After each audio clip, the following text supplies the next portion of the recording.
Line. If this line develops, this could be a good offense. Second down, just inside the 5. Williams going north and southward. He missed some practice time. Third down from the 2, third and goal. That's Chris Howard, and Howard didn't. I'm not with this. Oh yeah. 19 yards. Good. So it's 27-3 now with 7-6. Rockaway, New Jersey, and a loss of 11 yards. Bulger going for Foreman. And a missed understanding somehow got him within 7. Now they recover the long, in effect, onside kick and have a shot at a tie or maybe a lead. But it's 3rd and 21, and DC showing the blitz. Bulger again brought down. After 26, Brian Art was there for him. All the Eagle defense needs. 4th and 22. Bulger's pass batted away and intercepted by Markel Blunt.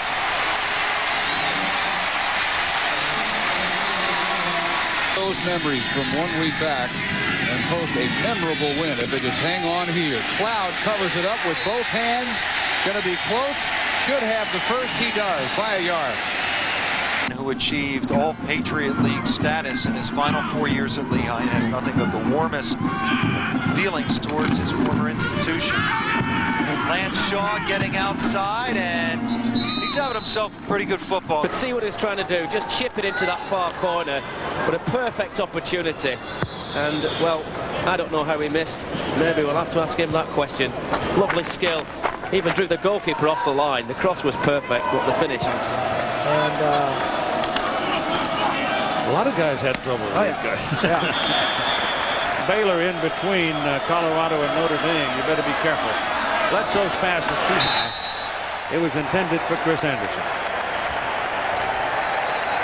The news now is 2nd and long, deep in your territory. 19, little flare to Rabig, and he doesn't have anywhere to go. Brought down by Irasini.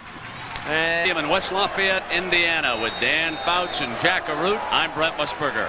The Notre Dame kickoff sailed into the end zone, and the Purdue Boilermakers will put it in play with the first offensive series of the game from the 20-yard line.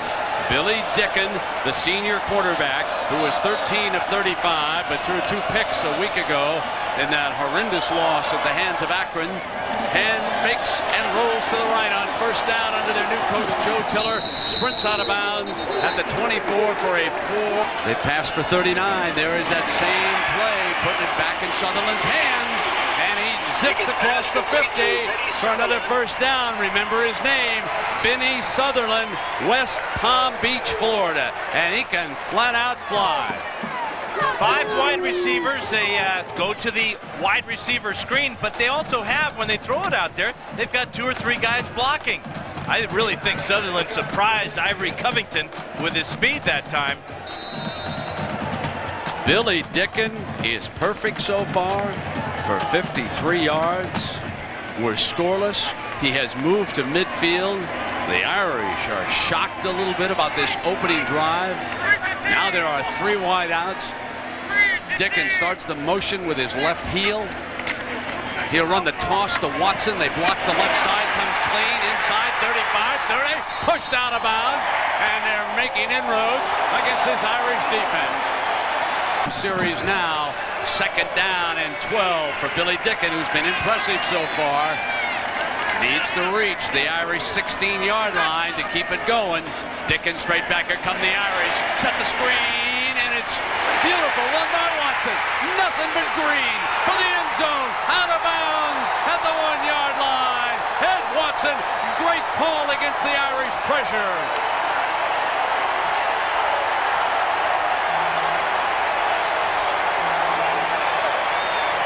Perfect call for Purdue, but again, Notre Dame is in position to make this a very short game. Johnny Sanders, number 5, comes up here, and he's going to miss the tackle right there, lose his helmet, and there goes Watson all the way to the 1-yard line. 3 missed tackles on this drive for Notre Dame. The 15th play in his drive. What's the touchdown call? Watson to the end zone. Got it for the Boilermakers. How good do those youngsters feel?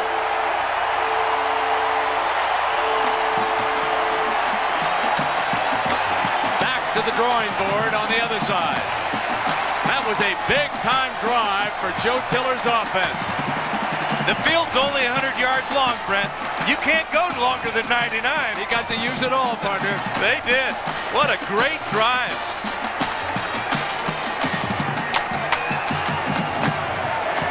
Now the Boilermakers are missing one of their wingback for protection, and they'll just let this clock run down until they get somebody out there.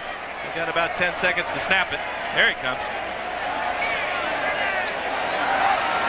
5 seconds. He sets down. And Ryan makes it a 7-0 lead. Let's go back to this drive. Remember, it was 3rd and 9 back at the 2-yard line. This is the play that ignited the rally. It was Alford.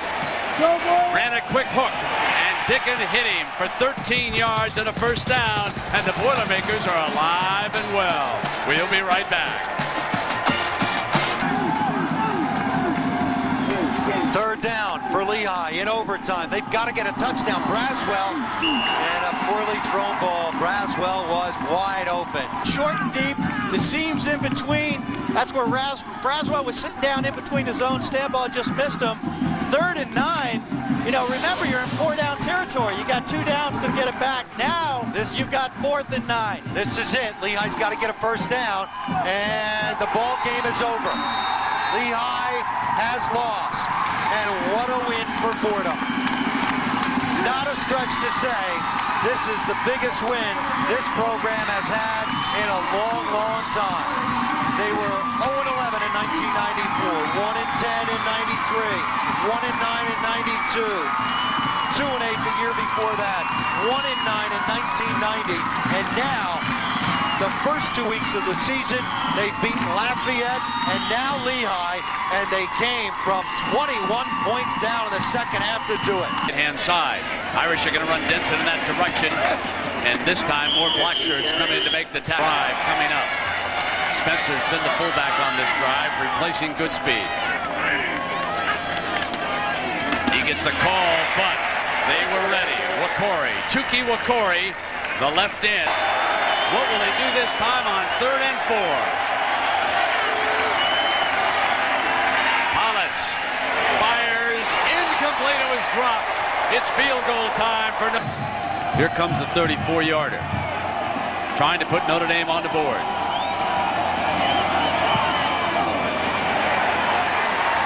And he does just that. All over with this Joe Tiller system. 3 wideouts over to the right-hand side. Matthews stays in as the running back. Dickon will use him on first down, and Matthews battles his way to the 46.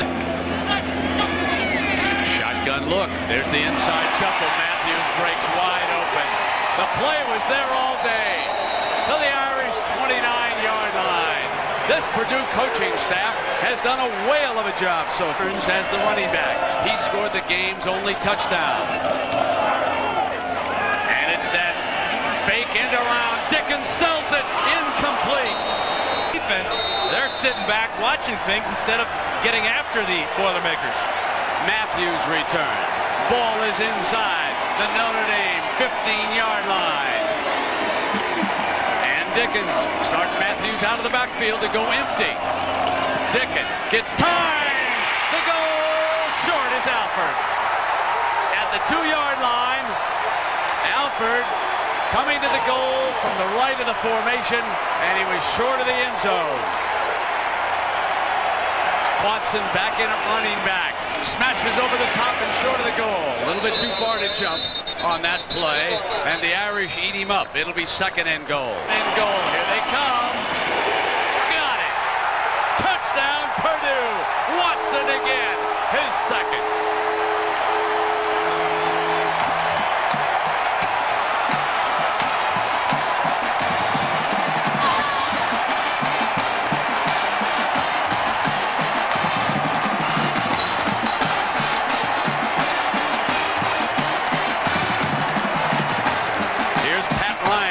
Attempt his second extra point. I should say Shane Ryan. Let me check that. Got it.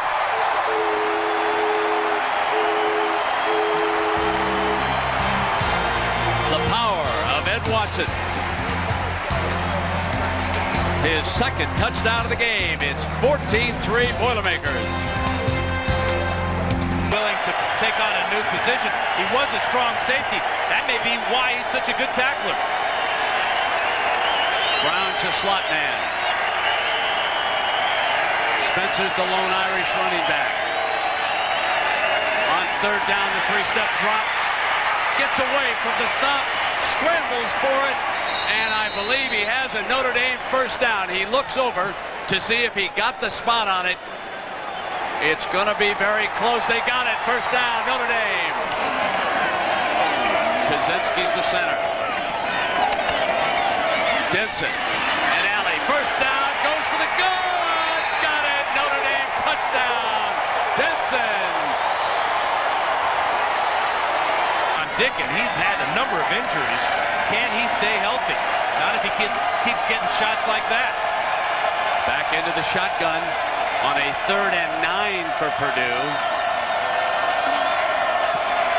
Offensive line holds, and he hits Alford for the first down. Alford cuts inside, still going, 35. That's why he's a big-time wide receiver. He dropped the touchdown pass, or at least a big gain early on in this game after making a big play. But he showed you there why he's one of the best, certainly in the Big Ten, for the 23-yard gain. Ball at the 39, short drop, another completion. Here's Sutherland. He goes out of bounds at the 47. Let's quickly check in with John Saunders. Well, Brent, I know you had a look at UCLA next week here on the Burger King Update. They are still looking for a victory against Texas, but check this out. Cade McNown, 2 yards to Mike Grebe. That made it 38-0 after the extra point. McNown, 5 touchdown passes, a school record. It's not even halftime. All the way inside the 20, and how does a guy get so wide open in such a situation? The corner, Harper, is expecting Johnny Sanders to come over and give him some help. The safety never comes over. Another perfect pass by Dicken, and the Boilermakers are in business. 46-yard receiver wide open. Alford out to the left. Tillman a bit confused, finally goes to the right. Have to hurry on the snap. They just get it off. There's the sideline, overthrows Tillman. That's 4th down with 13 seconds to go. Up in a bump and run look on the flanker. 3rd down and short. Irish show blitz from the safety. Dicken rolls to the right. It's open. Bluffs pass. Dicken heads, dives to the 40-yard line. If he got it, he got the first down. He had to reach the 40. If he got it, he got it. He did. First down, Purdue. This is a guy, Billy Dicken, who had a sternum injury, a shoulder injury, and what's he leading with? The blitz comes right up the middle. Great job of pass protection to stop the initial rush, and then watch the effort by Billy Dicken. All-out dive, and just barely gets the first down. Brannon, number 8, returns for the Irish on first down.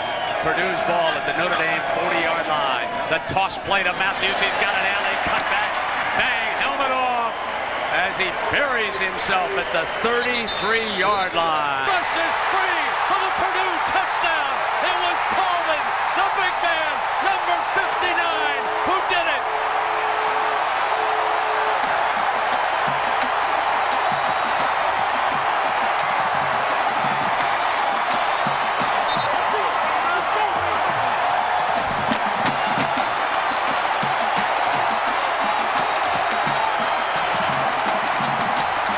Is in good shape to begin with, but there's nobody open in the secondary. A lot of time there. And there's Colvin with the punch out. Beasley picks it up on one hop, and he's in the end zone. Great coverage in the secondary by Purdue. And then great pressure by Colvin. Game last year, but Tavian Banks says not this time around. 71 yards on this touchdown run. His first of 4 touchdowns. He had a school record 314 yards. That makes it 517 yards and 6 touchdowns over 2 weeks as Iowa blows out Tulsa 54-16. Hollis. Flush to Denson, drops it. Dropped the pass. And it is 4th down at the 7:57 mark. Embarrassment to lose to those teams. They're usually underrated. And here's Sutherland looking for the gap with that speed of his. Running to the marker on that far side. 7-0. Purdue with 314 passing yards. Matthews got it easy. He is running like a bull. Yeah, he's the back that has speed with power. The Irish coming up here, and it's a quick swing pass out to Jones with Matthews in front and 2 wide receivers. Great job by staying in bounds here as Jones doesn't make the same mistake as Sutherland. Protects the ball and down by 11. Wouldn't they love to have that 3 points they didn't get earlier in the game?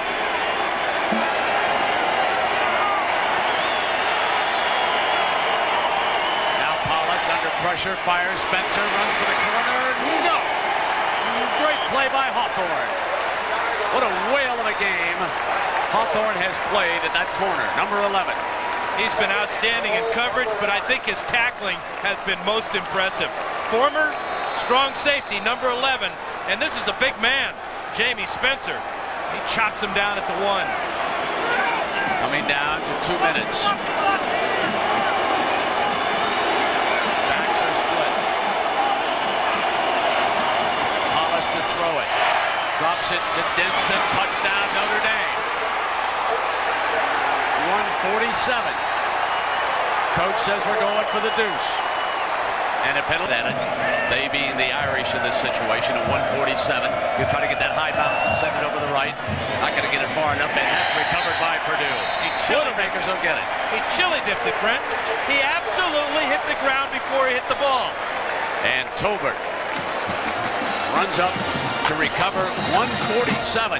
Sutherland to the 25. Sutherland to the 10. Sutherland down inside the 5-yard line. Would you believe Joe Tiller? He's still throwing. He's still throwing, but it's a safe, high percentage, well-conceived play. They've run this play 5 or 6 times today, and Davey and his defense has had no answer for it. 38 yards as Vinny Sutherland, the freshman from West Palm Beach, Florida, puts it down at the Irish 2. And he stayed in bounds, didn't he? That time he didn't go out, Coach. They told him on the sideline.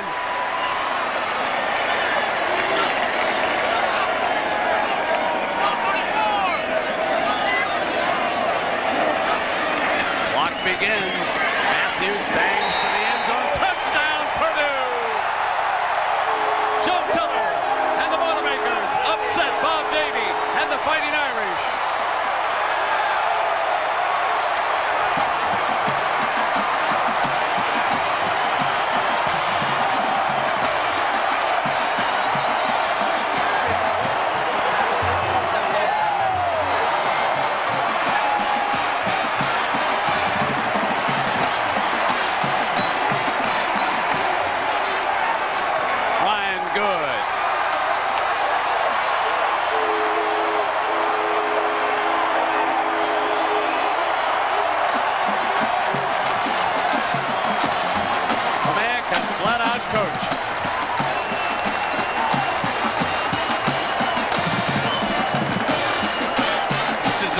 Set up the touchdown. It's the swing pass to Vinny Sutherland. Good blocking out in front by his wide receivers. A lot of speed. And the freshman learns his lesson, goes 38 yards, stays in bounds, and sets up his team for a clinching touchdown. Kendall Matthews joins his running mate, Ed Watson, in the end zone for Purdue. You know what Edwin Watson said about Coletto's quotes about talent? Coach Coletto is used to losing at Ross-Ade, so that won't be anything new for him. The players with something to prove, and I ask you, ladies and gentlemen, how good is Toledo? I know that Notre Dame's glad they're not on the schedule.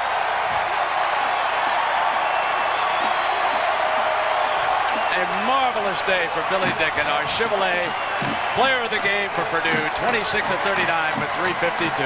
And in practice this week, he only got 60% of the practice snaps. He had to share time with Drew Brees, who the coaches expected. Yeah, look at that. Your buddy Bruce Snyder, who was one of your coaches, wasn't he, out at Oregon? He was, absolutely. He was our running back coach. Wow, they defending that Pac-10 championship. Knocking off Miami. In Miami, partner. That is no easy task.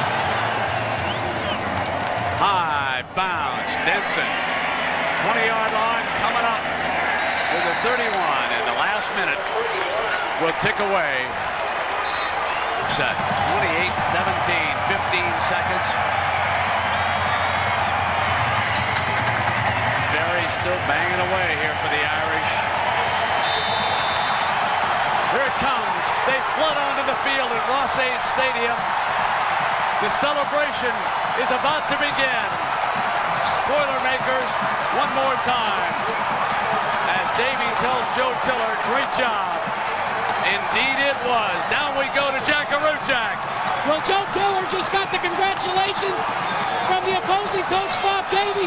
It's pandemonium, coach. Open years. I hope we have a whole lot more of these. It's a great win for Purdue. First of many, we hope. Does this validate your type of offense here? Does this validate your type of offense? I can hear you. It's a great win. Does this validate your type of offense? Man, it's crazy. All right. Just save yourself, partner. Crazy indeed. At least for one day, that offense is validated. And how?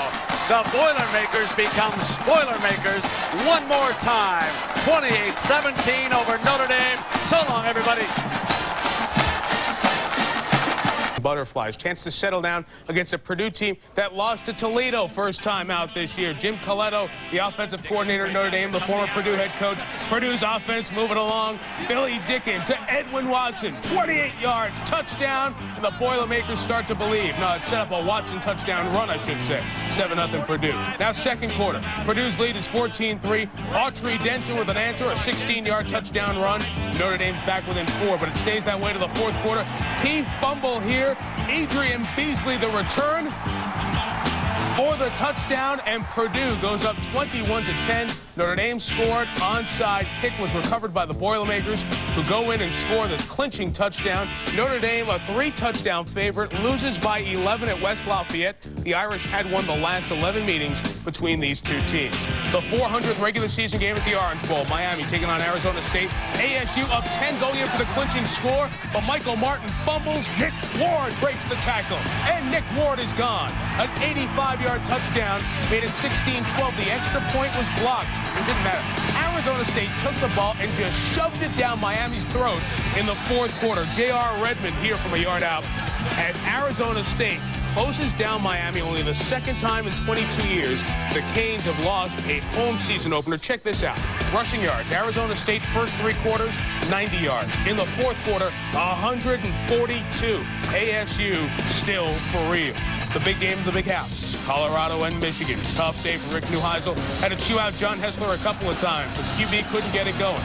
Pressured all day.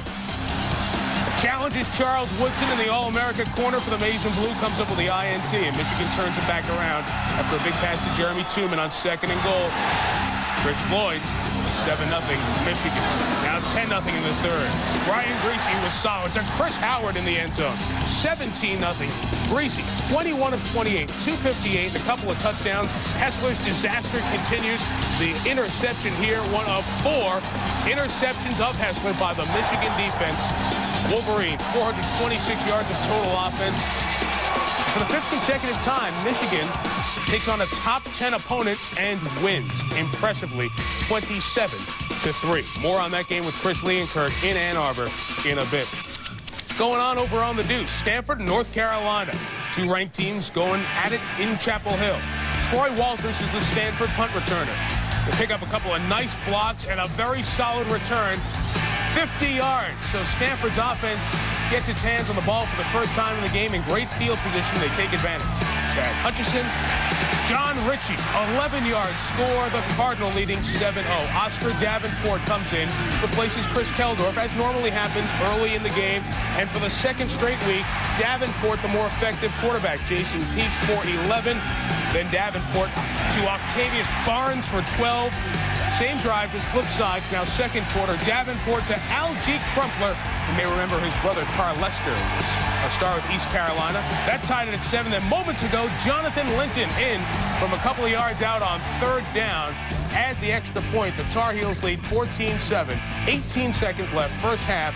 Game on the deuce. Stanford does have the ball at the North Carolina 49-yard line.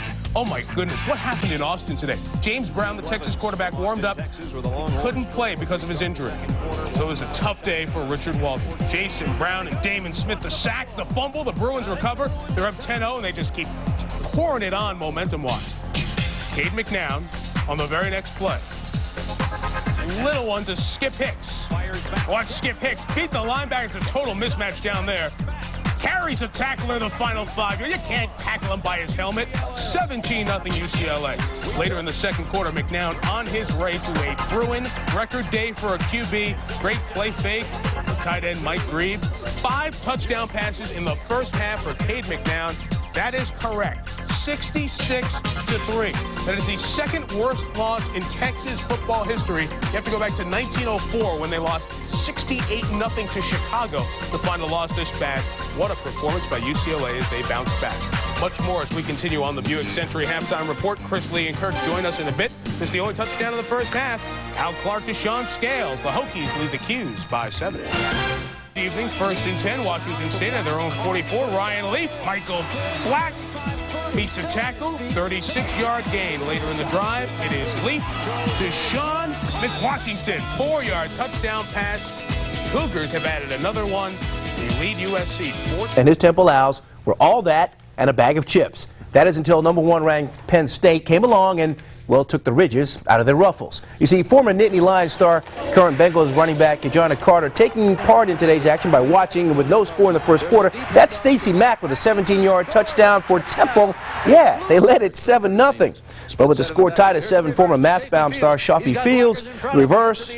Owls get caught napping. He'll take this one 43 yards for the score. Fields with 2 TDs on the day. Penn State 327 yards rushing, while through the air, Mike McCreary 10 of 19 for 158 and a pair of touchdowns, including the touchdown there to Joe Nastasi. Final, though, Penn State 52, Temple 10.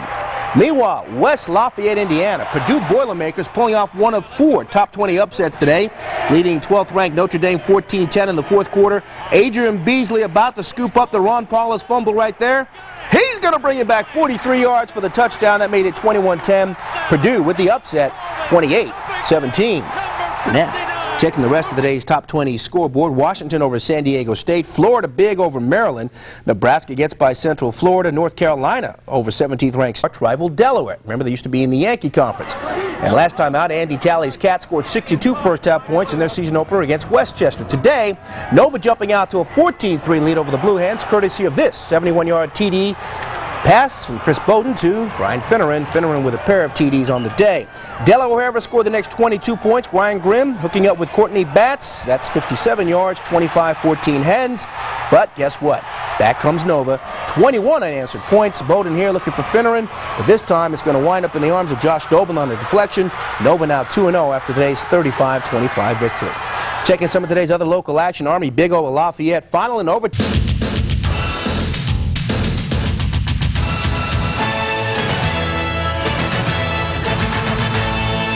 Travel to Cardinal Stadium in Kentucky to take on the Louisville Cardinals with kickoff just a few minutes away. ESPN Sports College Football Today is sponsored by MasterCard. MasterCard, the future of money.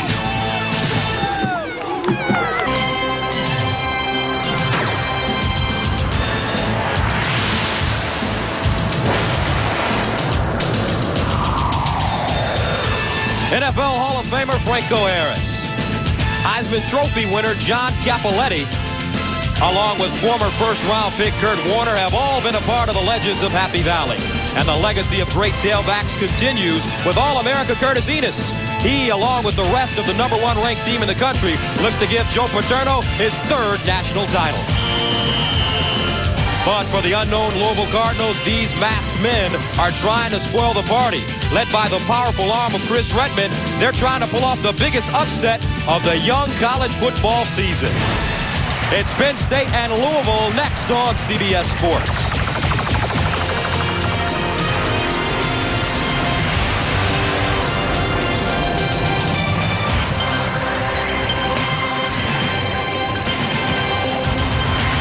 State.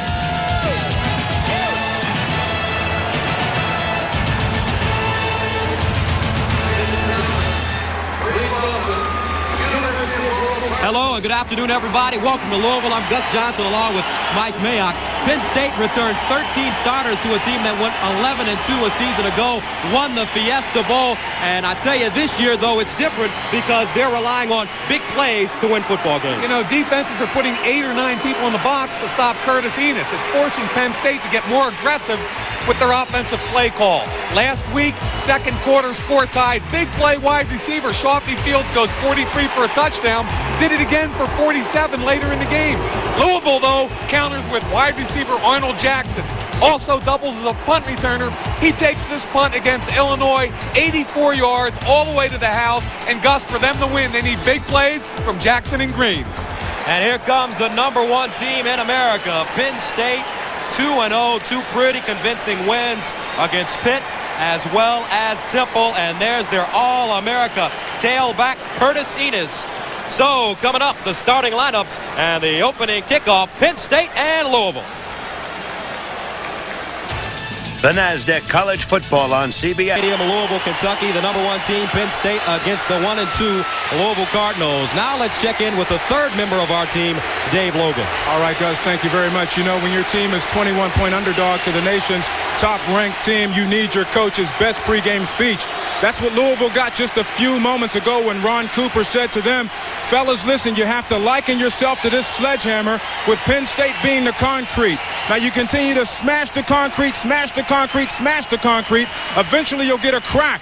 When it cracks, normally a crack will break. When it breaks, the game will be ours. Gus, let's see whether or not Louisville can be that sledgehammer this afternoon. Back to you. All right, Dave, and they also have added inspiration. Muhammad Ali, a Louisville native, the greatest boxer of all time, is in town as the Ali Cup, an amateur boxing tournament, is going on all week here in Louisville.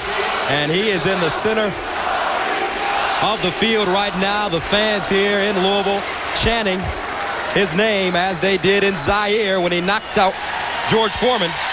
And if he is an inspiration, then nobody else could be. What a great shot. Muhammad Ali, 50-yard line before you play the #1 team in the country. Ron Cooper and his boys are just fired up to go, Gus. And the weather, about 77 degrees, make it 81 degrees, 75% humidity. We are expecting showers. It did rain here earlier this morning, but so far, very nice field conditions and temperature for the opening kickoff. So Louisville wins the toss. They will receive, and their sophomore quarterback ready to step on the field. And Mike, Chris Redmond, probably the biggest game of his career so far. No question. This is one of the reasons he stayed home to play here at Louisville, to play big teams in big situations like this. So Penn State will be kicking it off as Travis Forney will send it away, and back deep, Antonio Roundtree standing at his own goal line for the Cardinals. He's a sophomore out of Jacksonville, Florida. Penn State 2-0, Louisville 1-2, and we're underway from Cardinal Stadium.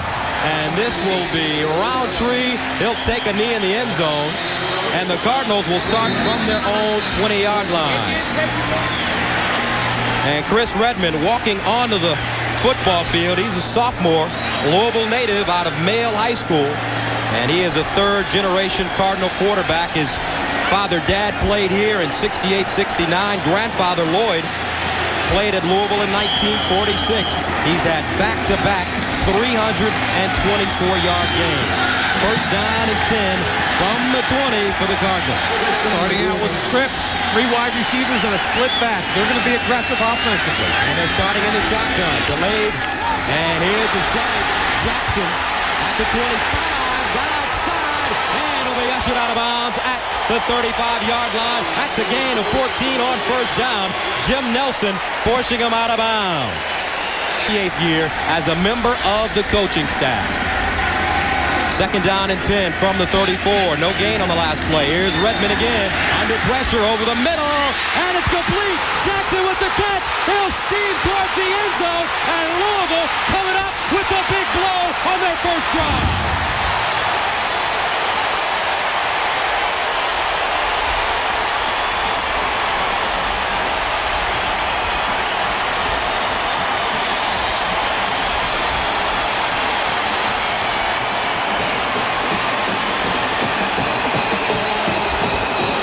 Offensive possession of the game.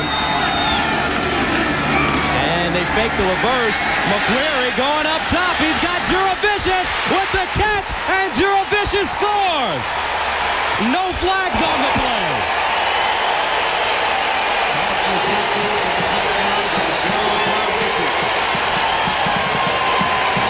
So lace them up, fellas. The ball is going to be flying in the air a whole lot this afternoon. 57-yard touchdown. Let's not forget what happened last week. Here's Juravicius right here. Last week, they run 2 reverses for touchdowns. So what do they open up with this week? A fake reverse. They get number 3, the quarterback, Wiley, to bite on the fake, and Juravicius with 4.5 speed runs away from him. That's great play calling. The irony is defensive coordinator Everett Withers from Louisville said they practice 10 minutes per day this week on all kinds of reverses and fake reverses. And the extra point is good for Travis Forney. So Ron Cooper sees Joe Juravicius score the 57-yarder. Mike McQuarrie 1 for 1. Over top, no safety in the hole. Wiley beat cleanly by Juravicius. Gus, we got a game of big plays. Fake the handoff. Here comes the fake reverse to Shawnee Fields and downtown. No safety in the hole. Wiley beat badly. Juravicius takes it to the house, and we got a 7-7 ball game.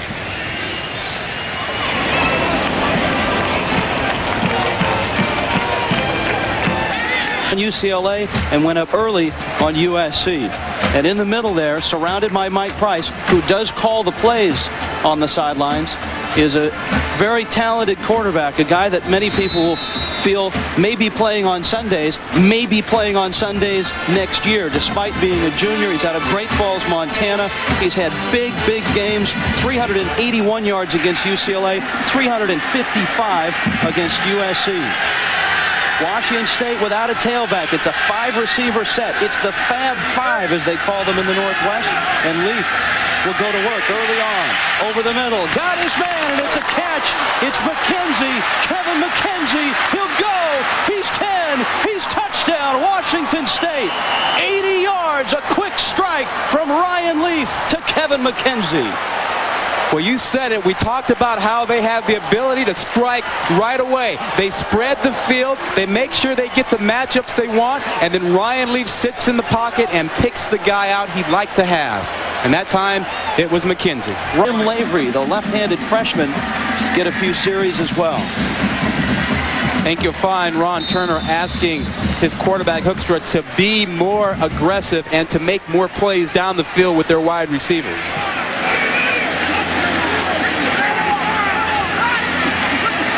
Strong first down.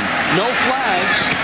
A sliding catch by Matt Cushing, the senior tight end. It's going to help this Penn State. Skian Blick, the backside guard and tackle, get out in front of Enos. They knock the corner out. They kick the linebacker out also. The missed tackle by the free safety Dinkins. And a big fella's going to strut it in the end zone. Enos so far 4 carries, 42 yards. An interest pass reception was not going to be enough for a first down. Just underway if you've just joined us. Man, you missed Ryan Leaf to Kevin McKenzie. 80 yards to start the game, and that's how Washington State is on top. Hoekstra in trouble, hit, lost the ball, it's loose, and it will be ruled an incompletion. Yeah, it has to be ruled an incompletion because so long as the quarterback makes any attempt, any effort, any throwing motion at all, it is considered to be a pass. Leon Bender. Tied 7-7. Curtis Enos takes over a 30-yard touchdown run that put the Nittany Lions on top by 7 with 5:42 to go in the first quarter. Guys? An overall Montreal triumph, but it is back to square one at the end of this. We have 6 minutes left to go. Kevin Anderson, a dwarf like Anderson, did well against the much taller and more powerful Sedgwick. Lloyd Barker. Awkward bouncing ball. Anderson. Lloyd Barker goes across toward the touchline. Pitero. Looking for Martinez and Inna inside the box. Inna. So far, 1 for 4. That one was the 80-yard touchdown to Kevin McKenzie. Faced with 3rd down and 8 now. Illini show blitz, don't come. Gorgeous throw, nice catch. And Sean Timms with flags falling is down at the 47-yard line. Line of Illinois. Wind is really starting to swirl down the field. Black on a draw. Michael Black, big hit coming up from the safety spot. Top of the show, that might be a while before Washington State woke up. Well, we're seeing a little bit of that effect with some of the penalties, I think. 4 penalties, 35 yards in Washington State. Little quarterback draw, but Leaf is going nowhere. That's good heads up inside. I think Mike McGee, the sophomore, and he made a great play there. 2nd down and 21. A lot of time for Leaf. The catch on the crossing pattern. Loose ball. Nick Washington was the ball to Aaron Harris. Fran Ganner told us that if you talk to Penn State's defensive players, they'll tell you that Aaron Harris is every bit as difficult to tackle as Curtis Enos. First down, goal to go from the 4. Out of the pro set. Short drop in the end zone for Drew Vicious, and it's incomplete. Good job by DeRush. Sept back. Here's McQuarrie under pressure in the end zone. Wide open. Touchdown. Wide open. Vicious beating Wiley. That is his 2nd touchdown of the game, an 8-yarder. I think this guy's one of the most underrated receivers in the country. He's 6'5", and you don't think he's that fast, but he's a legitimate 4-5 guy. Inside guy. He's going to take him in and then back to the corner. Watch what happens here. Man-to-man coverage all the way. They make it good. Take him in, now push it back out, and he's going to run away from Duran Wiley, and the ball's delivered on time. Terrific game. Watch here. He looks, steps up, and from the 10-yard line takes it in. That gave Pitt the lead, but they had to hang on through the 4th quarter. Miami with one final drive, a little bit of pressure down the middle. John Jenkins with the interception, and the Pitt Panthers were able to hang on and win the football game in front of their hometown fans. What a start for Harris and his new-look Pittsburgh Panthers. There's the final, 21-17. First time that Pitt has defeated Miami since 1976. Splits wide to the bottom of your screen. Tickets Pettigrew, the motion man at the top. Out of the eye. Play action. McQuarrie steps up, and it is caught. Pettigrew with a nice catch as he climbed the ladder, and he will be knocked down inside the 5-yard line. Total offense, 101 yards for the Nittany Lions, as those big fellas up front have really started to lean on Louisville. We've talked about big plays. It's time for Louisville's defense to step up and make a play.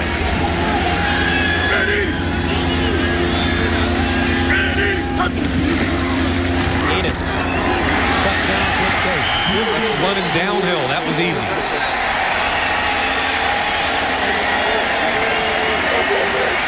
And they bring that big Ostrowski out at guard, Phil Ostrowski. And once you hand the ball to Enos with the corner bumped down like that, you're not even going to touch him. Vicious over the shoulder. Touchdown, Penn State. 67 yards. Jurevicius did a great job of using that 6'5" body to shield Bibb away from the football, but I really thought Bibb could make the play there. There's no safety in the hole. It's man-to-man coverage. We told you McQuarrie likes to go deep. Look how Jurevicius uses his body to shield Bibb. And Don Bibb, if he can't get the fullback, he's got to make the tackle. Curtis Enos. And the headbutt, huh? And what a little bit of zone. Sometimes a little zone blitz with a little bit of pressure. Ryan Leaf is having a little bit of trouble right now, settling into a rhythm. 5 of 11, 80 of the 99 yards on that touchdown pass to McKenzie to open the game. And he fires that one high to Sean Timms, incomplete. On 2nd and 10. Michael Black tripped up, 35%. Not so today. Leaf. Tremendous stretching try by Chris Jackson. He did not make the catch. And the Cougar. Number 1 car, the Volkswagen. The number 1 album, the Beatles' Rubber Soul. The Packers won the Super Bowl 1966. How old were you then? I wouldn't even thought about it at that time. I was born in 67. Man, I'm working with a youngster. You know, his senior year in high school, their only loss was to St. Cecilia's of Brooklyn. Pretty fair young coach at St. Cecilia's, a guy named Vince Lombardi. Yeah, he won a few games. 3rd down and short. Here's Redmond getting out of the pocket. Let it go. Intercepted. Collins with the interception, and he could go all the way. Aaron Collins. Touchdown, Penn State. Pass intercepted by Aaron Collins for the touchdown. He takes the good with the bad with the young quarterback, and that time Chris Redmond made a horrible decision. And what? 8-14. Now watch what happens with Roundtree. He steps back, and he walks into the end zone. He's got to take that back out again, because once he takes a knee, it's 2 points. I think he thought that he had caught the ball in the end zone. Right. He was about a half step shy of the goal line. Exactly. Once he catches the football. Here's Everly from the 22. Everly breaks it open, trying to get to the corner. He's got to beat Borsett, and he's still running, knocked out of bounds at the 10. Everly on the return. 65-yard return for Chris Everly, a junior from Beverly, New Jersey. Wow. They can beat you in so many different ways. Down from the 10. Here's McQuarrie in the end zone, incomplete. And he had Jurevicius open again. And look at him, he knew it. Having a good day today. 9 of 16, is yet to throw an interception on the season, and this is his 3rd game. 2nd down. 2nd down and 10. Jurevicius, the motion man. Enos. There's a big fella. Touchdown, Penn State. Man, you could hear pad on pad when he ducked right into Fuqua. That's 6'1", 233 pounds. That offensive line's just blowing people away right now. Double tight end set. Little draw action. Fagan, the tackle, does a good job of rolling off the linebacker, and he does the rest. Draw play, pass situation. Watch him lower the pads. Runs over Fuqua. It's a touchdown. 12 carries, 77 yards, 3 touchdowns for Curtis Enos. And here is Travis Forney into a 50-point. It's good. Curtis Enos burst onto the scene last year, 241 yards in the kickoff classic, and his team leads 50-14. The end of the first half of play as the Nittany Lions head into the locker room with a 50-14 lead over Louisville. Jim Nance, Craig James, and Coach Holtz will be along with College Football Today right after this word from your local station. He's into the end zone. Touchdown. DeJuan Gilmore from 20 yards out. And Washington State reclaims the lead. And what you thought Washington State would do through the air, they've done on the ground. Game, and then he were dropped. But today he's been off target. Now on 2nd down, he takes a look. Looking to buy time. Parles is on the run. Got nobody to go to, and Ron Parles runs it himself, and he takes it to the 27-yard line. And you wait. Redmond flushed out of the pocket into the end zone. Incomplete. Intended for Montano, who made a great effort trying to catch the football. It's Holcomb. And he scrambles, and he's very close. And they've won 8 straight games, the nation's longest winning streak. Kids out and letting these guys play a little bit. He's not trying to run the score. Casey. Dancing in the pocket. Down the field, and it's caught at the 30-yard line. What a nice-looking play as Wes Dahlem makes the reception. About running downhill. Once you blitz wide to the far side. Caramelli, the lone setback. Here's a counter. Caramelli, and he is tackled. Courtney Dinkins. Joe Dawkins, the deep back. There's Stevenson in motion. And they're going to throw it into the end zone. Incomplete. good coverage. Fuqua and Darshea Perry, good coverage on the play action. Swings it out. It's caught by Black. And he's very close to the first down, right on the marker. Here, culminated by the Owls on the pitch to Michael Perry, his third touchdown of the game. Rice leads by 6 as they missed the extra point. There's still a minute 24 to go. Man open, touchdown Washington State, Nyan Taylor. And when you give Ryan Leaf that much time, it's real trouble. Well, Paterno in the 63 yards, 40 yards, and 2 of 11 yards. Well, you can tack another one. 82 yards on this touchdown run against Iowa State. And right now, Iowa is up early. Scoring plays on 2nd and 10 from just outside the 10. That one's nearly intercepted. The ball underthrown, and Raynoch Thompson had his hands on it as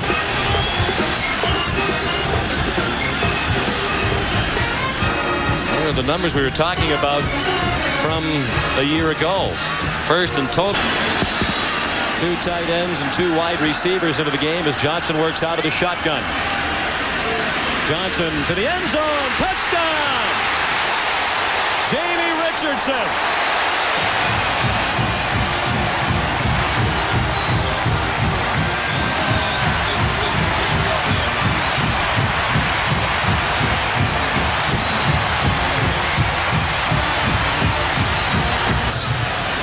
Huge day for Manning as he led that comeback last year against Florida. It fell short. The final was 35-29 Gators before more than 107,000 at Neyland Stadium. But the big number, the 4 interceptions. Here's 6:53 remaining first quarter. 7-0 Florida. Tennessee on the move. Manning running out of time. Thompson off. Nearly intercept. From the shotgun, Manning, fumble! Recovered by Sean Bryson. 6 minutes remaining, first quarter. Again, a deafening roar from the 85,000 here at the Swamp. 3rd and 12. Blitz. Manning, incomplete. Looking for Copeland, batted away by the nickel man, Mike Harris.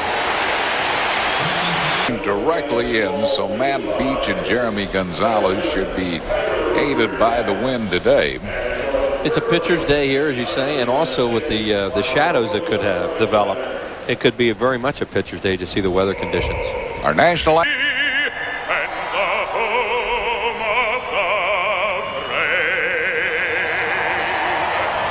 singing our national anthem here at Wrigley Field in Chicago. Game will be starting a little bit late because of the ceremonies for Ryan Sandberg. The umpires have not come out as yet. Cubs will finish their season on the road. After this next 2 games, Chicago will be on the road to wind up their season. The Phillies will be at home against Atlanta. Chicago, as you look at Ryan Sandberg, they're getting ready to play. Yesterday, hot and humid, rain all over the place, very muggy, wind blowing out today. Not even 24 hours ago. 6.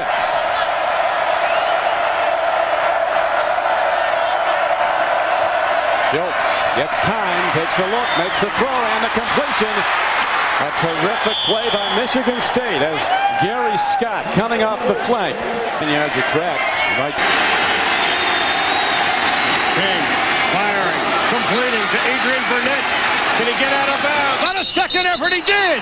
Inside the 30 to the 28. One of the problems there, Charlie, is that Will Allen. And here's King rolling, throwing for the end zone.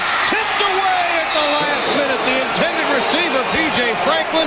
Donovan Darius with potentially a game-saving up. And that's what he did. Get right back up and spike the ball. Hurry up and get back to the line of scrimmage and spike the ball. Well, there's 27. I know the clock stops, but if they get everybody right here at the line of scrimmage, Charlie, and as soon as the guy bulls the thing, he only needs to lose 1 or 2 seconds here if he makes sure that he spikes the ball. Well, they're calling the play at the line of scrimmage. And he's going to be in the shotgun. 2 flankers to the left, 2 to the right. Clock running. 24 seconds. Firing. Sideline. It's complete. Juwan Dawson is knocked out of bounds at about the 5-yard line. It's so amazing to me, Charlie. 1 timeout left for Tulane. From the shotgun. The throw for the end zone. The ball was tipped. No flag. 2nd and goal at the 5. Timing pattern deep into the end zone. Incomplete. All of these different routes, the short routes that you get in the end zone. Sean King has thrown for 266 yards here in the 4th quarter. 3rd and goal at the 5. Tipped and intercepted. To Bucky Jones, who's going to take it all the way as the clock strikes 0. Talk about the game of football. It'd be a game of inches just like anything else. Watch this right here. Hickspoor is open, but watch his foot. It comes down on the sideline right there. That means no touchdown. I'm sure the coaches from the sideline have told LSU, do not allow Damian Craig outside to run this football. He can pick this 10 yards up with his feet. He did against Virginia and scored a touchdown. Crowd is on their feet. LSU by 4. It is 3rd and 10.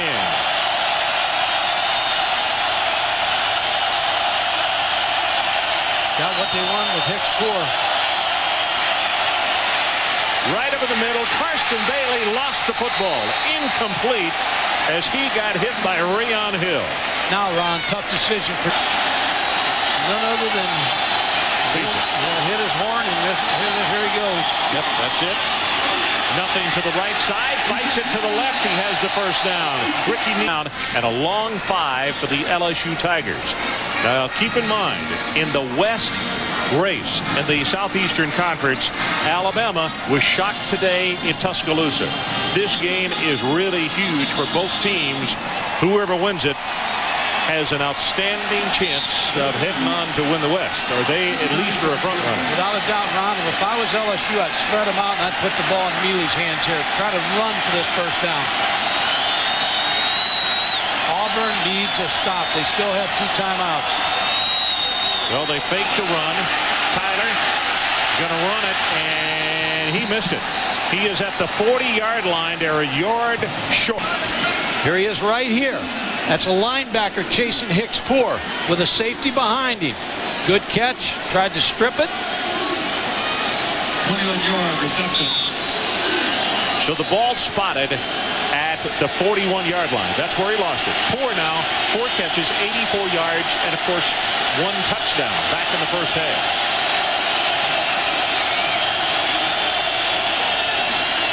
Stunt inside, but Auburn picks it up. Craig's pass got him complete at the 45-yard line of LSU. I can't see anybody sitting right now. Craig chased from behind, got it away complete. Markeith Cooper. 40. Now they've got their back to Clifton White, number 9 on Hickspoor. 2:17 to play in the ballgame. LSU by 4. Craig gets outside the pocket this time, drills his pass, and it is incomplete and almost intercepted by Mark Roman. 4 down. You're exactly right. Blitz right up the middle. Coming clear. Got a man open. It's Goodson. 30, 25, and he goes out of bounds just shy of the 20 he did. And he said, I'm just going to go to the wire. Well, Auburn has driven 54 yards in a minute and 10 seconds. Craig, far sideline, drills the pass, overthrown. Goodson, the intended receiver. The speedster at the bottom of your screen.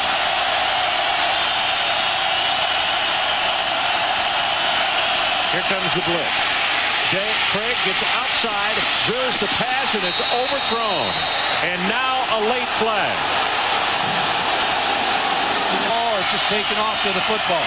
From the 16, passes for the end zone, has Goodson, and he got turned the wrong way. Roman on the cover. Roman's got to be dead tired. He has really worked tonight. End zone, they're down by 4. 1:43 left in the ball game. Craig has it complete at the 6-yard line. Hicks poor. Type of running play. Quarterback draw, either the fullback on some type of running play or the fade. By the way, that was Rayon Hill in last year's game. 9th play of the drive coming up right here. Right up the middle, running play at the 2-yard line. Still fighting, and they have whistled it dead at about the 2.5-yard line.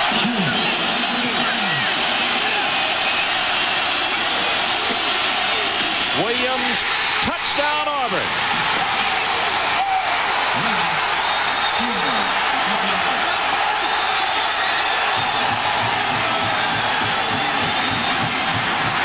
For the Knits before opening their Big Ten schedule October 4th at Illinois. Today, Joe Pa and company in Louisville, Kentucky, where Nittany Lion wide receiver Joe Juravicious, running back Curtis Enos scored 3 touchdowns apiece. Juravicious had TD catches of 8, 57, and 67 yards. There's one of them right there. While Enos rumbled for touchdown runs of 4, 10, and this baby of 29 yards.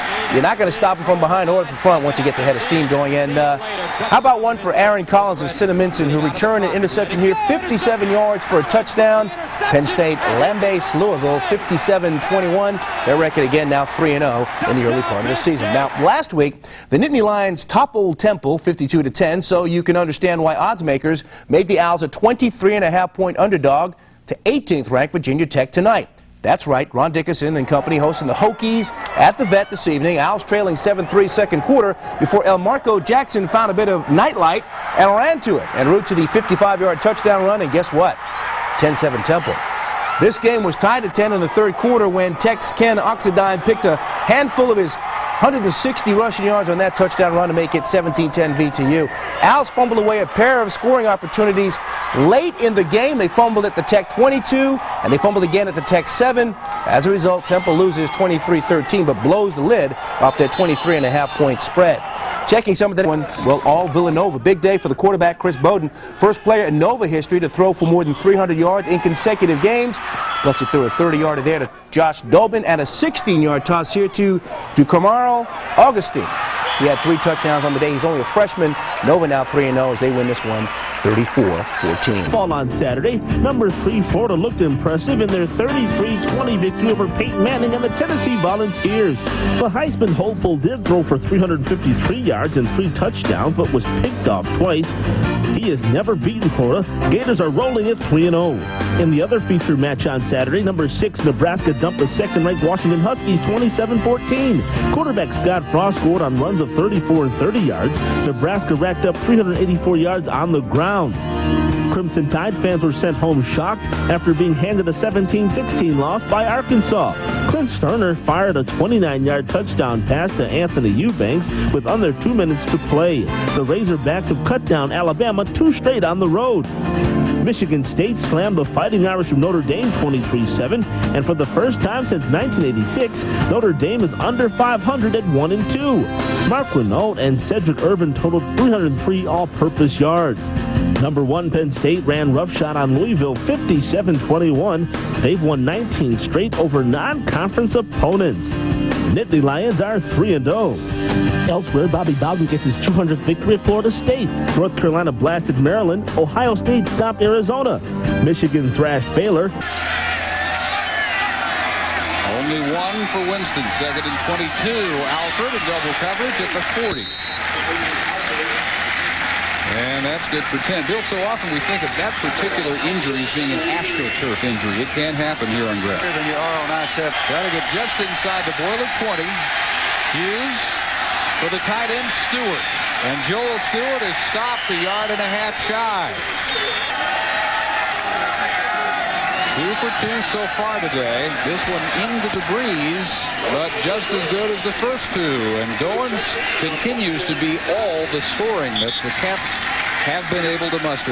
So Purdue in no mood to kill the clock.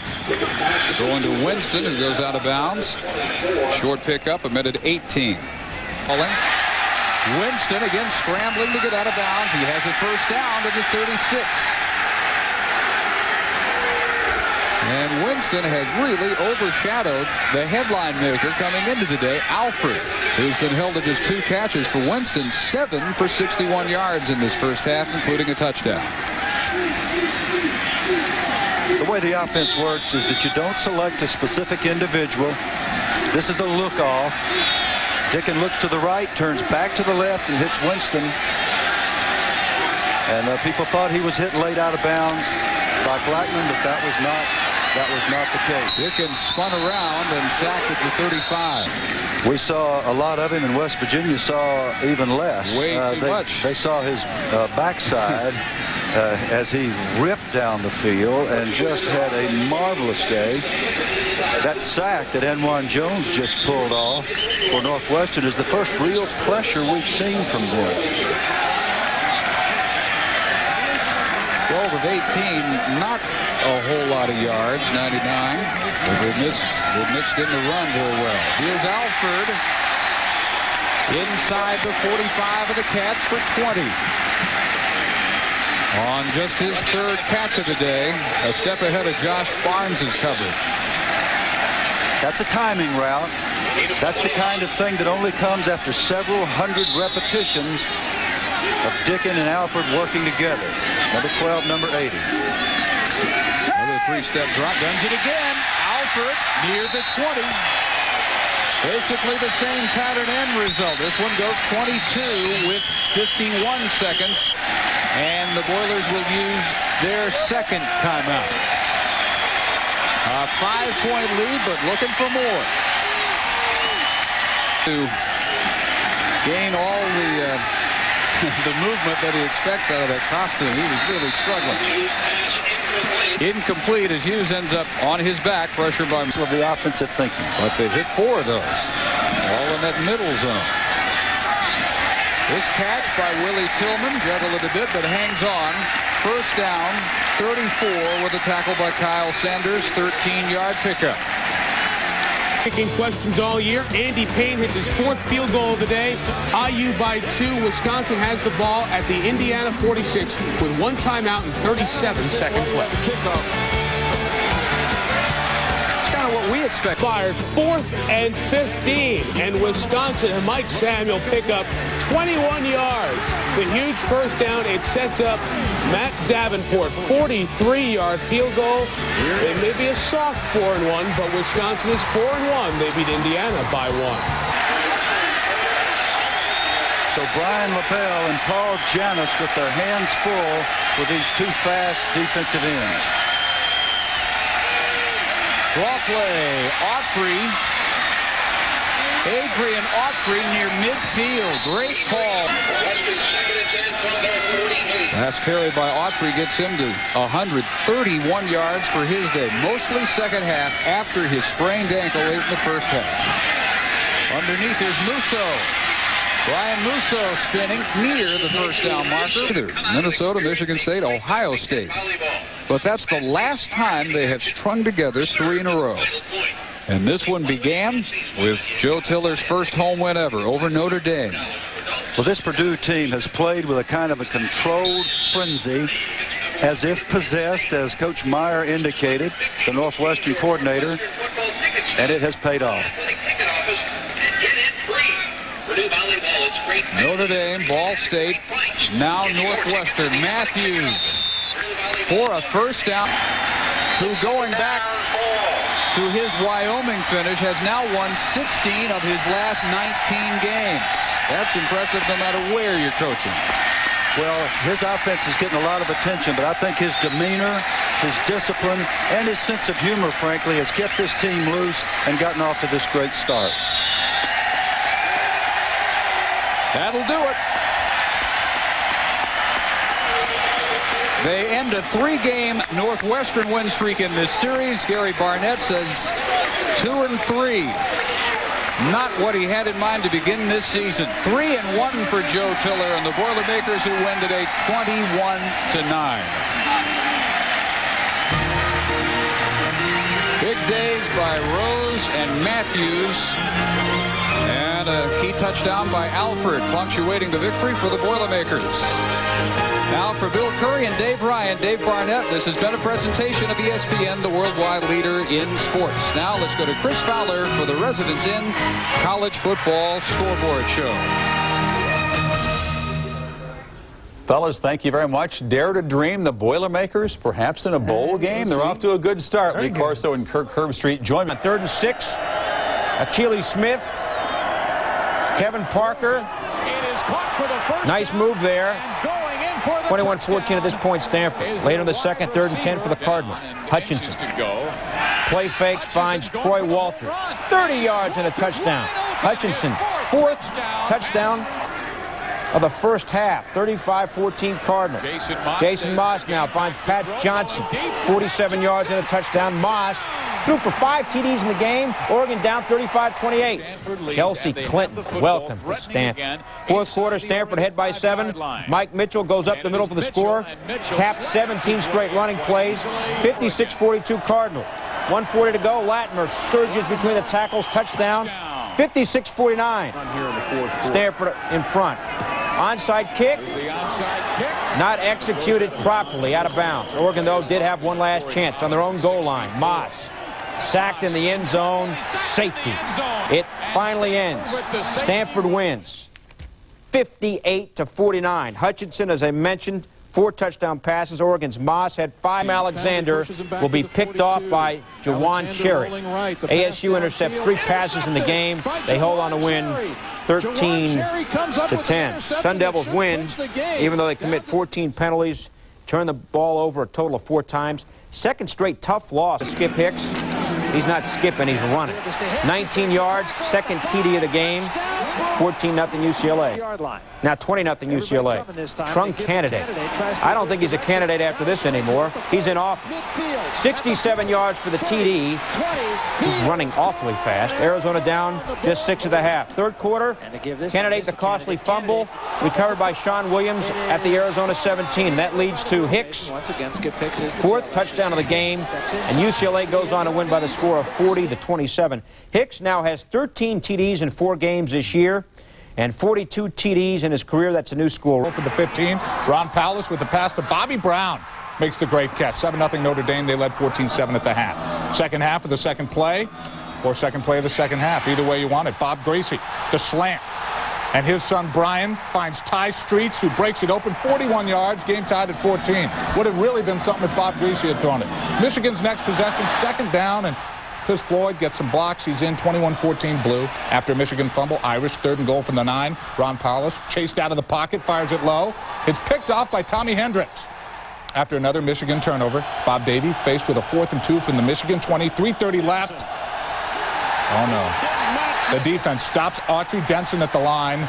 Lloyd Carr says yes. Yes. 21-14 Michigan over Notre Dame. Warriors a Butkus Award candidate. Look out, Corby Jones. On offense, Ohio State was trailing 10-7 in the second. Starting quarterback Stanley Jackson into the bench. Joe Germain in. 5 yards to David Boston. Nice juggling catch. Germain 2 for 2 on his first drive, 14-10 Bucks. 3rd quarter, Germain and Boston hook up again. He lofts it up. Another great grab. Watch the concentration. 21-10 Ohio State. Germain 8 for 12 for 186 yards. Pepe Pearson, another starter in the dughouse after 2 first-half fumbles. Pearson's backup, Michael Wiley, getting most of the second-half snaps. And he runs in untouched. Ohio State rolls 31-10 is the final score. Buckeyes are now 9-1-1 all-time versus Tavian Banks, saying he belongs. First quarter, no score. Banks says yes. Forget the tattoo. Don't forget this. Watch the cutbacks. 75 yards. If he was water skiing, he'd be going in and out of the wake. Look at this. It sets up a Banks 2-yard touchdown. 7-0 Hawkeyes. Redshirt freshman Tim Lavery, first trouble. Yeah, look, who do I line up at? That's a problem if you don't know who the center is. Second half, more amazing Banks. Fakes the reverse, and look out. Weaves his way through the Illini secondary, 31-yard touchdown run. 31-3 Iowa, and they go on to win it 38-10. Banks 25 rushes for 191 yards and 2 touchdowns. Would they spoil a nice Colorado homecoming? How did Florida and Kentucky go? I'll give you a clue. This wasn't the only touchdown pass thrown by Mr. Johnson. Bad day for Gator haters as top-ranked Florida put the bite on Kentucky 55-28. Gator QB Doug Johnson tossed 5 touchdown passes to lead Florida to its 24th straight conference win and its 11th straight win over Kentucky. Number 5, North Carolina survived a scare against Virginia. The Tar Heels fell behind early 20-3 as the Cavaliers blocked a punt and ran it back in for the touchdown. But North Carolina scored 45 unanswered points to rally for a 48-20 come-from-behind victory. Number 6, Michigan held on to beat Notre Dame 21-14. The Irish led at the half, but Michigan rallied with a pair of second-half touchdowns for the win. The Irish have lost 3 straight for the first time in 12 years. 7th-ranked Ohio State took care of Missouri 31-10. Buckeye quarterback Joe Germain connected with David Boston for a pair of touchdowns. Missouri has lost 18 straight games to top 25 teams. The nation's leading rusher was off and running as number 11 Iowa beat Illinois 38-10. Iowa's Tavian Banks ran for 191 yards and 2 touchdowns. The Hawkeyes improved to 4-0, while Illinois remains winless under new coach Ron Turner. The only upset in the top 25 Saturday saw Georgia Tech upend 17th-ranked Clemson 23-20. With time running down, Tech aired it out to get down to the 5-yard line. Then kicker Brad Chambers split the uprights from 20 yards out to give Georgia Tech the win. Elsewhere in the top 25, Auburn upended Central Florida. LSU rolled over the Zips. Virginia Tech took care of Arkansas State. Washington State did the same to Boise State. Colorado edged Wyoming. Kansas State was an easy winner. Stanford comes away with a win. Alabama beat Southern Miss. Texas A&M took care of North Texas. Brigham Young needed overtime to beat SMU. UCLA got by Arizona, and Arizona State edged Oregon State. The base Tip catch, 65 yards. That put the Trojans up 20-3. Cal did make it respectable, but this is how it went. Justin Vetter. He's going to come out with reloads. That ball came out before it was going forward. Mulligan plays. USC goes on to win it 27-17. Soward caught 7 passes for 148. The Buffs. Fourth quarter, 19-10 Wyoming, 4:30 to go. Wyoming kickoff is taken by Ben Kelly, who cuts up the middle and to the right sideline, avoids one man and returns it 99 yards for the touchdown. 19-17 boys. 2:08 to go. Wyoming trying to run down the clock, but Marquise Brigham fumbles it. Ron Merkerson picks it up. 32 yards with an escort down to the 25-yard line. Then for the win, Jeremy Aldrich, the chip shot. Thank you very much. Hugs everywhere. Colorado pulls it out 20-19. Wyoming held the Buffs to just 13 yards in the first quarter. Colorado lost 2 weeks ago and then had an off week. CU hasn't lost back-to-back games since 1993. Since '85, they are 11-1 following the off week. Dante Culpepper may be the best quarterback you've never heard of. He's big, 6'4", 235, and he's got big-time ability. In 4 games, Central Florida has gained 1,368 yards, and Culpepper has accounted for all but 43 of those yards. Central Florida lost to Mississippi and South Carolina by a combined 3 points. They also gave Nebraska fits. Auburn, beware. It was close, actually, early on. Central Florida. Culpepper going to work. Second quarter, his team down 7. Finds Todd Cleveland on the wide receiver screen. And he's going to go all the way down to the 1. That sets up a TD to tie the game at 14. Second half, though, lights out. Auburn comes alive. Rusty Williams will break loose here, go for 24 yards. And a touchdown. Auburn up 34-14. And they go on to win easily, 41-14. Damian Craig, the 3rd best passing night of his career, 360 yards, 2 TDs. He went 27-40. Couch, first quarter, his team down 21-zip. He overthrows his receiver, Fred Weary, one of his 2 picks on the day. That was not a good pass. Very next play, Johnson. One of those 5 TD passes again to Green, who caught 10 balls for 139 yards. Florida wins big, 55-28. Another great game for Couch, 33 of 59, 348 yards, 2-ball league with New Orleans. But the sophomore Johnson is actually doing better than Werfel did last season after 4 games. Johnson passing for more yards per game, and his touchdown passes are up. When the Aztecs pull out the halfback option, Jonas Lewis finds Mike Hatch, 16 yards, 2-point conversion, brought the Aztecs to within 3 at 18-15. Then only 6 seconds left in the game. Nate Tanberg, whose career field goal length had been 32 yards, not anymore. That's a 49-yarder. We're tied at 18. We go to OT. In OT, San Diego State's Tim McKechnie's pass, picked off by Tim Curry. I think he was also in the Rocky Horror Picture Show. 85 yards for the winning touchdown. Air Force. 24-18 in a wild, wild ending. And, of course, when you win, push-ups for everyone. San Diego State rushed for just 24. 31-21 Rice. Fourth quarter, 31-28 Rice. Ricky Williams with 4 touchdowns. Would he get 5? Yes, he would. A career-high 249 yards. 4th and 6. 2 seconds left. Chad Nelson throws for the end zone. It's incomplete. 38-31 Texas. They win. Rice does not. Rice surprised Northwestern last weekend, 40-34. No surprise here. Barnett says, let's turn it around and get our 3rd Big Ten title in a row. First quarter, 6-0 Northwestern. Billy Dickin, the lateral to wide out Donald Wilson. 7 yards of touchdown, 7-3 Boilermakers. Mike Rose had a huge day. 3rd and 10.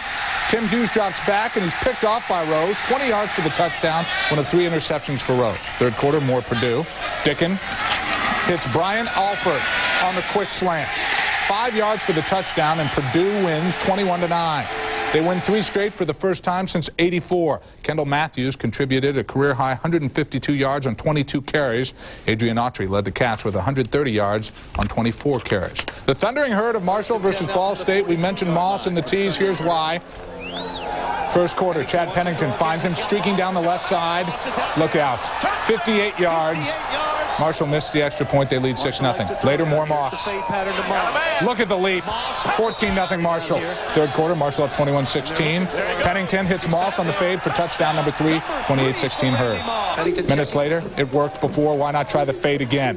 And Pennington finds, geez, who would have thought Moss?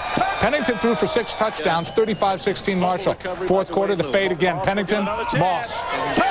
Touchdown number 5 for Moss, 13 on the season. That ties a MAC record, 42-16 Herd. The 5 TD catches also set a Marshall record and tied the Mid-American Conference mark for Saturday. 24 BYU, SMU up 3 in overtime. BYU driving. Brian McKenzie, 15 yards for the winning touchdown. BYU wins it 19-16. Akron, LSU. First quarter, LSU up 7-0. Herb Tyler swings it to Kendall Cleveland. Cleveland does the rest, 14-0 LSU, and then LSU pours it on. This time Tyler keeps it himself. Watch the fake. See ya. See ya. LSU rolls 56-0. Tyler also had 4 touchdowns passing. West Virginia, Miami, big day for Amos Zaraway, who breaks out of the left side, breaks a tackle, dives into the end zone. Miami 28-17. More college football scores for you as we take a shower on a Saturday.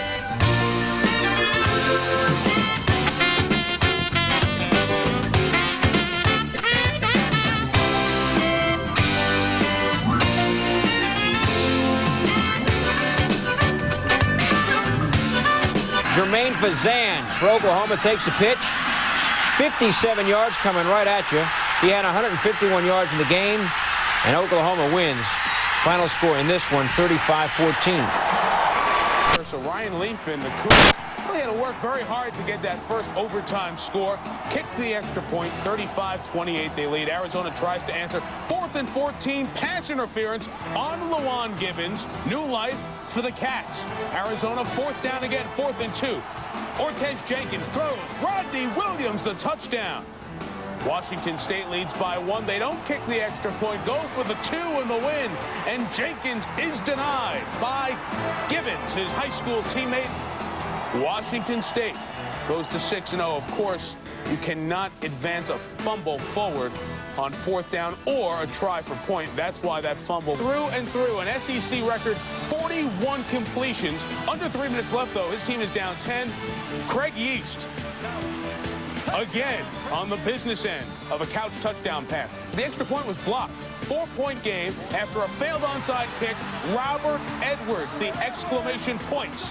44-yard touchdown, career high, buck 86 for the oft-injured back. Ronald Bailey, 2 straight weeks with a defensive touchdown for Georgia. The Dogs, and they're winning the close games, 4-0 in games decided by 4 or less this year. Here are the Big Ten numbers. Michigan, Purdue, Penn State still unbeaten in the conference. Wisconsin and Ohio State with the 1 loss. Michigan State dealt its 2nd conference setback today. Kansas State playing Oklahoma. 10 Bucks, 2nd quarter. John Hessler rolling, looking. Phil Savoy. 45-yard touchdown. Colorado leads 24-10.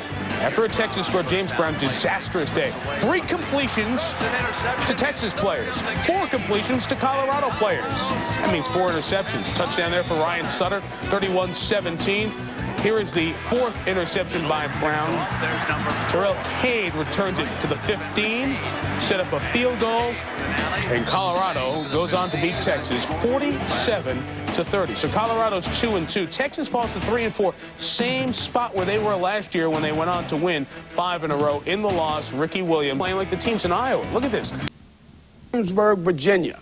The Cats roared in, #1 ranked in Division I AA. They had never beaten William & Mary in Williamsburg, so this would be a first. The Cats using their top-ranked passing offense. Chris Bowden to Brad Finneran, 42 yards and a score. Then tied at 13, Curtis Sifford, who gained over 100 yards today, takes it in from the 3.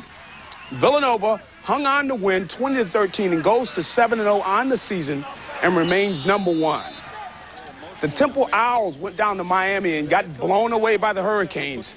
It's been another long year for Ron Dickerson. Dickerson sweating it out, as you saw on the sidelines. Here you've got up and over the top. That's Stacey Mack for one of his 2 touchdowns. And this swing pass, you just check this out. He catches it, goes all the way down the sidelines for a score. And it was like that pretty much all day for Temple as they lost 47-15. Now you got the Penn Quakers. As you can see, they had a lot to cheer about over there today. Here you got the first score, a short touchdown run right there in the Ivy League action. And here you've got another pass. This pass here is a big score. Jim Finn just scored, and here you got a touchdown pass as the Quakers rolled 31-10 over Brown. Else Woodson, one-handed grab on the sideline. The Wolverines one-handedly, 23-7. And big hole up the middle, cuts it, still on his feet, and down is Q Brown at only 1 penalty. Morgan on the keeper, lost his footing, staggers back, got the 5 yards back to the 20. On the sprint out, the reverse, Morgan. He's going to walk in. Air Force turn on the corner to dive in for the touchdown is Farmer. You know, I think I'm going to take up coaching. Misdirection, reverse.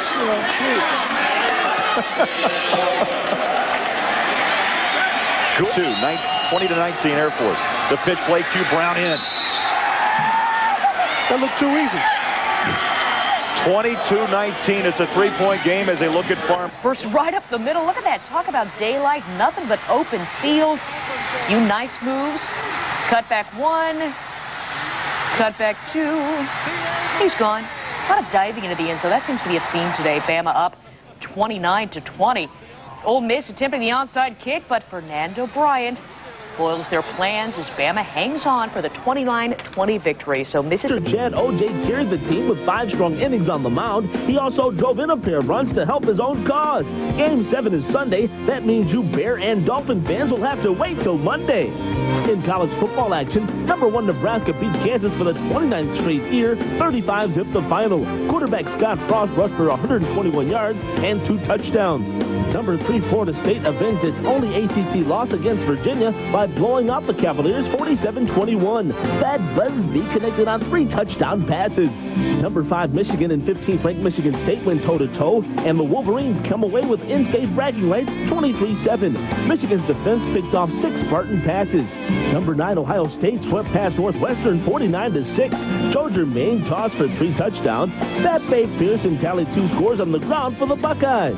10th ranked Washington Washington State got a scare from Arizona but prevailed 35-34 in overtime. The Wildcats had an opportunity to win but failed to convert a two-point attempt. Number 11 Auburn bounced back from last week's loss to Florida and beat Arkansas 26-21. Damian Craig threw for 244 yards, 70 on this bomb to Karsten Bailey. Unranked Missouri gave up 50 points to 12th-ranked Oklahoma State, but their offense scored 51.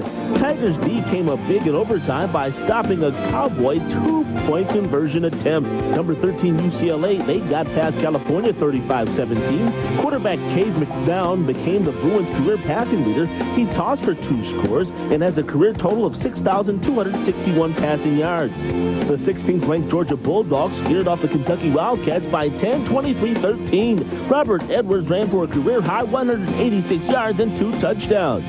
Number 18 Iowa plastered Indiana 62-0. Running back Tavian Banks cashed in on a pair of touchdown bursts. Other results: number 7 Washington wins big. Number 14 Kansas State pummels Oklahoma.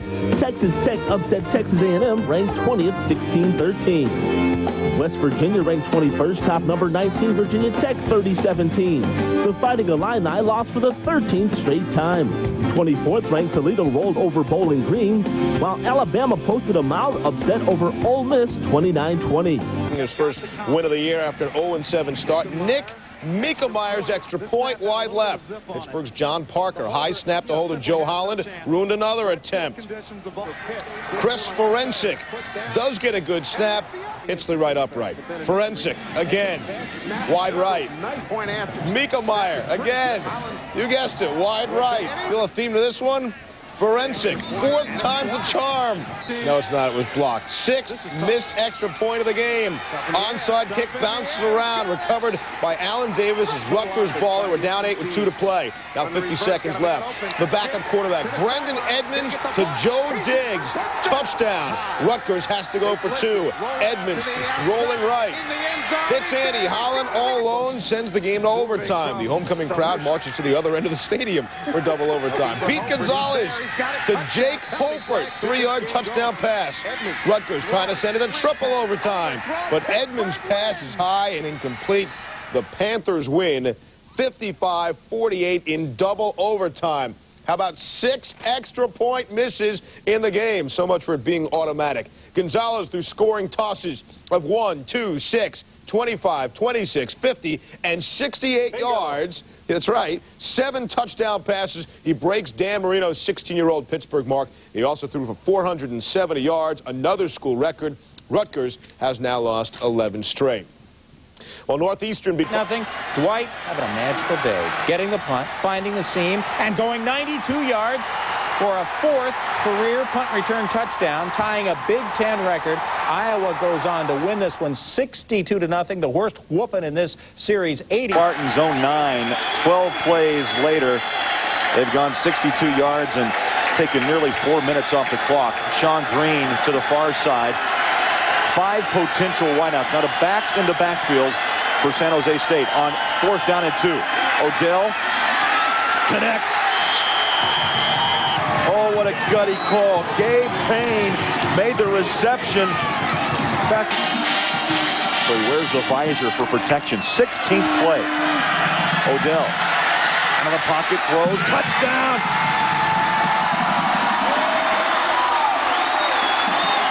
Odell breaks the pocket, gets outside of containment with a man in front of him, finds a wide receiver, Sean Green, 85, 6'2", 187 freshman in the end zone when the ball is thrown.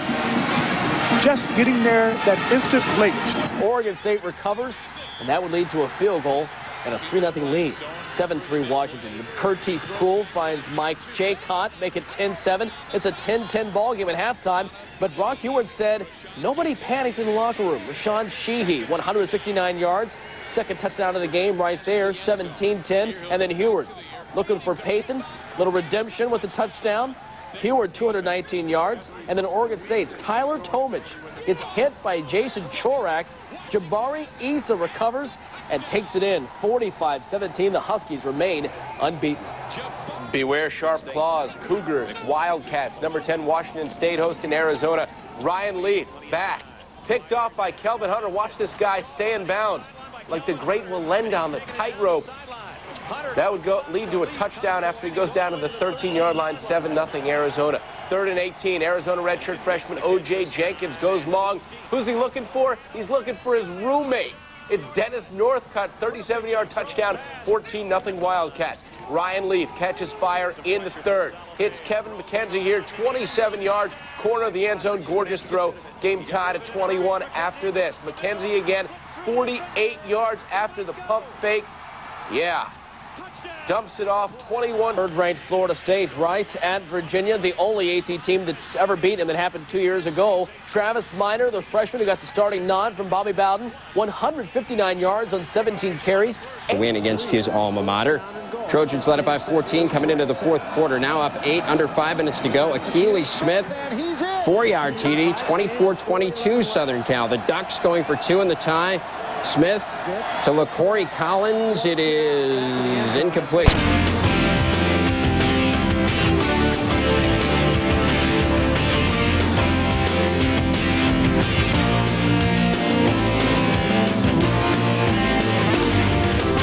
On Saturday.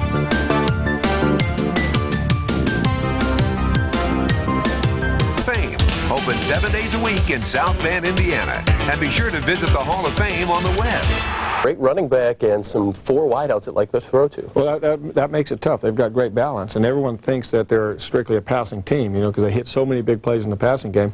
And I was surprised when I first put the tape on last week at how well they run the football. Number one, how often they run the football, and how well they run it. So that was something that we had to contend with, and we felt we had a good plan coming in, and we just weren't able to get off blocks, and they kind of dominated the line of scrimmage and moved the ball on us, and were able to execute well. Offensively, you made a big change that all starts right here at the U of I. Homecoming, special thing. It is. That's something, a great traditional thing for the University of Illinois. 87 years ago, it started right here, and that's something that we're awfully proud of. Defense came out on fire, too. McLaurin, McGee, the big sack, and forcing Purdue to punt. And here's Kirk Johnson, and his first few passes looked a little bit shaky, and this one really got away from him, I think. Yeah, it did. That was the first play of the game, and we wanted to go with something, you know, quick and 3-step drop, give him a chance to throw the ball in the flat and get a completion and get going. And he missed that, and then we came back with this, and we guessed right on the coverage that we'd be in. We felt we had a chance to get the ball down the middle versus their 2 deep, and they gave us a 2 deep, and he was there. And I think Kirk maybe got a little anxious and just missed it. This flea flicker play should have turned into an interception on the other side. It really should have. You know, the guys played it well, and Bobby Jackson was right there to make the play and dropped it. We had another one in the first quarter that we had an opportunity to make, and those are the kind of things that you have to do to gain some confidence, and we need to start making those plays. Deacon, a very good athlete from Bloomington, Illinois, can run and pass. Yeah, he is. He's a great athlete. He's a very good quarterback, and has a great handle of what they're doing offensively, and is playing as well or better than anybody in the conference right now. 7-0 Purdue halfway through the first quarter, and then Illinois came up with a booming punt. This one really could have turned the tide. 83 yards, 3rd longest in school history, and you nearly had a turnover. Yeah, we should have had a turnover. You know, they went back, they made a mistake and touched the ball and gave us an opportunity to get a huge play, and all we had to do was fall on the ball, and we just didn't do it. And kind of like the interceptions, you know, we had opportunities to do some things, didn't get it done, and that hurt us right there. And again, a chance to bottle these guys up deep in their own end, but they came out with a 99-yard drive. 99-yard drive after that play, and that was a huge turn of events. And you know, they've had success getting on people early this year, and then riding a big lead, and we didn't want that to happen to us. We had a chance to recover that ball, go and tie the score at 7-7. Instead, they drive it 99 yards, and it's 14-0. That one hurts. 14-0 after the first quarter, and back come the Fighting Illini, and the pass completed here to George McDonald Ashford, but he was stripped, and another costly turnover for him. Yeah, there was no reason for that. He caught the hitch, had a positive play for us, and just careless with the football. There's absolutely no excuse for that. The guy, you know, didn't even, you know, make a great play on it. George was just sloppy with his ball protection. And the blind sack and another touchdown for the Boilers. Yeah, that was a mistake on our part. Kirk's got to know a 3-step drop. You can't get back and hold the ball. He was looking for somebody in the flat, and it wasn't there, and he was just holding on to the football, and you can't do it. 24-0, 10 minutes left in the second quarter. Then Illinois puts together its best drive of the afternoon. A couple of nice passes and a few nice runs by Robert Holcomb. Didn't have enough holes, really, to fight through all day long, but it was encouraging to see the team drive after getting down 24-0 early. That was a nice drive. We did some good things. things, ran the ball through it, mixed it up a little bit, made some plays, and that's what we have to do. We have to get in a situation where we can feel confident to do things and execute and just move the ball and control it and keep people off balance. Neil Rackers comes through 32 yards out. It's 24-3 Purdue. 2 minutes, 4 seconds left. But the opponent's 2-minute drill really has been a bugaboo for Illinois all season. It's terrible. You know, it's a situation where they allow a guy to get behind us and make a play like that. We've got to do a better job. We work hard on our 2-minute. We spend a lot of time on it during the bye week and work hard on it, and we're just not getting it done. And that hurt. Perfect pass to Alford right there. Made it 31-3 with 1:06 left. Illinois went 3 and out, giving the Boilers another chance and another few mistakes in the DB.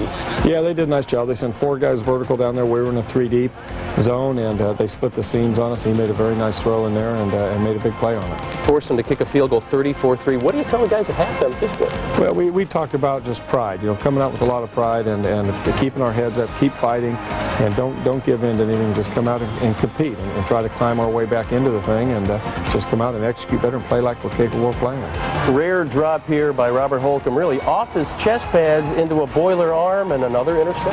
That was a nice throw by Kirk. Again, it was a play that we worked on a lot. Robert found the seam and Kirk put it on him. Unfortunately, it hit his pads and bounced up, and they were there to take advantage of the opportunity. Quite an offense for Purdue. Great fake here. In fact, fakes out our cameraman and he rolls out, gets the completed pass. The defense out there, they throw a lot at you, don't they? Yeah, they do. And when you're on a roll and you're playing well and you're playing with confidence, you can do that. You can call basically anything you want to call. Know that you have a good chance to have success, and they've got it rolling right now, and that's something that we've got to get going. 41-3 now. It's 6 minutes left here in the third quarter of play. Matthews gets a big run here, and you mentioned the running game really surprised you heading into this contest.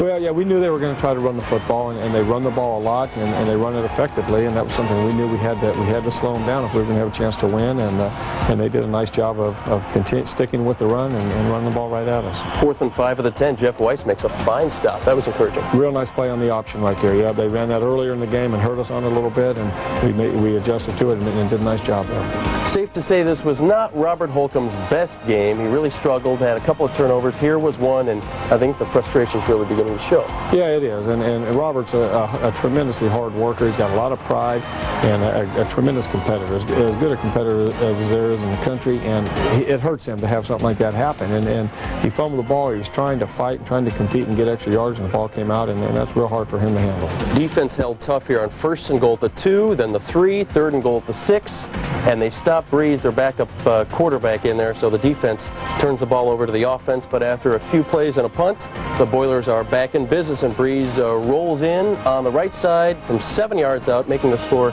48-3.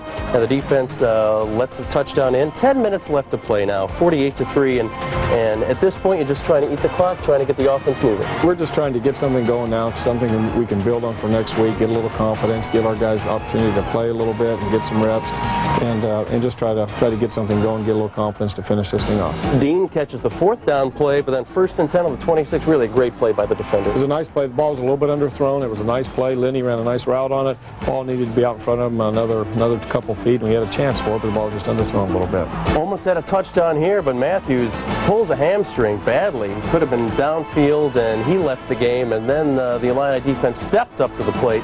Great sack here for the defense, and then the special teams play of the day, the blocked punts. Encouraging to see that happen so late in the game, too. Yeah, it is. It's a sign that our guys are continuing to play hard, regardless of what the score is. We talk to our guys about coming out and competing and playing hard and giving everything you have, regardless whether we're up, whether we're down, it's a close game, whatever. Just come out and play hard and keep fighting. And if we keep fighting and keep believing, good things will happen eventually, and we just have to keep believing that and keep going after it. 48-3, the final. Metropolitan area for Wednesday, October 29th. Tonight, partly cloudy, low 40 to 45. Light southwest winds becoming south around 10 miles per hour. Thursday, increasing cloudiness with a 30% chance of showers by late afternoon. High in the upper 50s. South winds increasing to 15 to 20 miles per hour. Thursday night, cloudy with a light rain. Low in the middle 40s. Chance of rain 70%. AWO 39. Broadcasting weather information from metropolitan Chicago and northeast Illinois, 24 hours a day on a frequency of 162.55 megahertz from our transmitter, High Top Sears Tower. At 6 p.m., O'Hare had mostly cloudy skies and a temperature of 47 degrees. Dew point 37, relative humidity 68%, winds calm, pressure 30.04 and rising. Other Chicago temperatures: Lakefront 55, Midway 53, Aurora 45, Waukegan 52, West Chicago 48, and Romeoville 49 degrees. Elsewhere in Illinois, Rockford mostly cloudy 45, Moline mostly cloudy 48, Peoria clear 50, and Springfield clear 50 degrees.